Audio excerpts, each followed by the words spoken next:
every story has an ending. Does our quest to play the top 100 courses in 10 years have a good ending? This is the Top 110 Golf Podcast. Episode 2, The Plan. What does every amateur duffer do when presented with a challenge that may be beyond them? They make a plan to convince themselves they can do it. And that's what I did the very next night. Picture the scene. It's 8 p.m. on a Sunday night, the kids are in bed, and my wife has gone to bed early for an early start to work. The natural thing to do for somebody facing a challenge is to open a bottle of wine, Google the top 100 golf courses in the UK and Ireland, and work out how to plot them on a map. It actually turns out there's a handy feature on Google Maps to plot all of these courses and create a master list. It enabled me to share it with Chris, which I did that very same night, although a little bit late. I'll get to what I learnt from plotting all the courses on the map soon, but a shareable list with all the top courses on it, a challenge that is tough but sounds realistic, and it's something a lot of people would love to do. There's only one thing for it at this point. I do what any self-respecting male would do. I start to brag about it. Now, when I say brag, I'm going way over the top. Bearing in mind, it's been 24 hours since we've actually agreed to do this. I'm sharing this list on Google Maps with all of my golf buddies. I'm sharing it with people that don't even play golf. I'm sharing it with friends and family. And I just want to find out if any of them, A, think it's a good idea, B, want to get involved in any of it or all of it, and C, just give me a bit of feedback. I just want to hear what they think.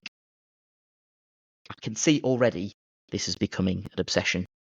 And I don't know if that's possible after only 24 hours and an idea that wasn't mine, but it seems like I'm heading that way. So, I learned 3 things in my heightened state of bragging. 1, no one really cares. I mean, I'm getting a lot of supportive messages. I'm getting a lot of people saying, yeah, brilliant, that's a fantastic thing to do. Is it sincere? I don't really know. But that's the first thing. Secondly, I'm actually going to be quite annoying about this. I can see already this is going to start taking up a lot of my time, a lot of my mental space, and I'm going to talk about this to a lot of people. Thirdly, and actually quite surprisingly, a few people have said it is actually a good idea, but it's a good idea for me.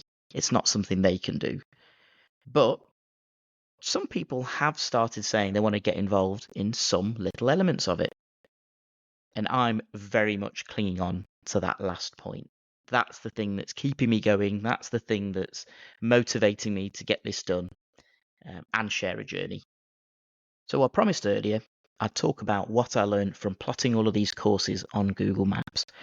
I can't imagine many people have gone and done this in the past. So I'll share that with you. Saves you the effort of doing it because it took me quite a while.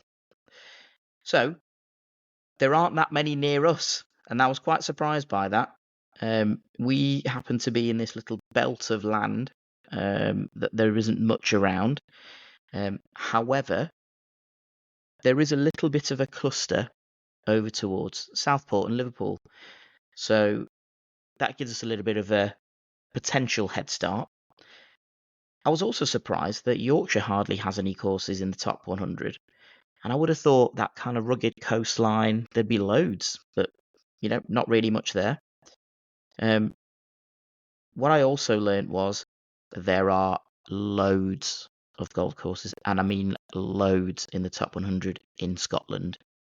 Now, we're quite handily placed in Manchester to get to Scotland, or certainly we're not too far away. However, some of them getting up towards Aberdeen, Inverness area, we're looking at 6, 7, 8-hour drives to get up there. So we're going to have to cluster some of these courses, I think. There is a huge number around Edinburgh and Dundee, which again surprised me. And then we were looking at Ireland, and Ireland is a real zigzag challenge. You've really got to go backwards and forwards across the island quite a lot. So I think we're going to cover quite a few miles in our journeys, which I hadn't really accounted for too much, because you don't think of that, do you? You don't think of the practicalities of driving to places to getting there. However, I do feel we're quite centrally located for this challenge. I think if we were down south, we might be struggling a little bit, and we'd have to do some really long golf trips, which I think, bearing in mind rule number one, which is we don't want to impinge on our family life, that might have been a bit tricky. There are also a hell of a lot of links courses on the coast. Now, I'm probably like your average golfer. I play mostly inland. I'm a member at a golf course called Reddish Vale. It was designed by Dr. Alistair Mackenzie, and if you're not familiar with him, he's actually the guy who designed Augusta National. So pretty well-known designer of golf courses. So our course is quite good as an inland course, and I'm a member there. I've never really got bored of it. There's a lot of challenge, a lot of risk and reward. There's lots of different ways you can play each hole. So I feel like we've got that as a bit of an advantage. However, the problem is links courses are like a completely different beast.